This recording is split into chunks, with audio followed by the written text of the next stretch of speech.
So mambo vipi? Naamini kabisa kwamba uko vizuri. Sasa kama unavyojua kwamba timu ya Yanga imeingia kwenye hatua ya makundi kwenye michuano ya klabu bingwa barani Afrika, na tayari kundi lake tunajua jinsi lilivyo. FAR Rabat wako na JS Kabylie pamoja na kikosi cha Al Ahly kutoka pale Misri.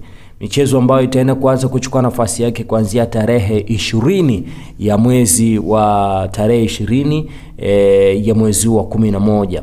Sasa kuelekea kwenye hizo michuano na kuanzia hatua ya makundi, unajua kule uruhusiwi kuvaa jezi ikiwa ina mdhamini ambaye anahusikana na masuala ya betting, kwa sababu ya kwamba michuano hii ya kimataifa kuanzia hatua ya robo finali ina mdhamini ambaye ni anahusikana na masuala ya betting moja kwa moja. So wanaondoa zile double standards.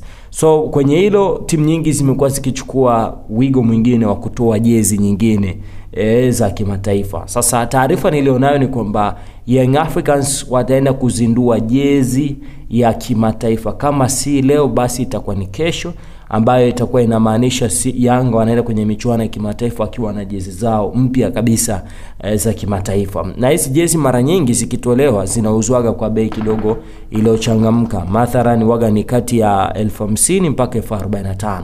Sasa unajua kwamba Young Africans msimu kidogo wamelegalega kwenye jezi ambazo wamekuwa kizitoa. Moja kati ya kitu ambacho mimi na insist ubunifu ongezeke zaidi. Yaani achana na promotion na nini, lazima wabuni kitu ambacho watu watakipokea moja kwa moja, alafu hicho kitu kitakuwa kinaenda kwa kikali vibaya. So Young Africans tunatarajia siku ya leo kuona, kama si leo basi itakuwa kesho, wakizindua jezi zao katika msimu unaokuja mwaka 2024, 25, 26 kwenye michuano ya kimataifa. Kumbuka hapo kwenye hatua ya group stage. Asante baba.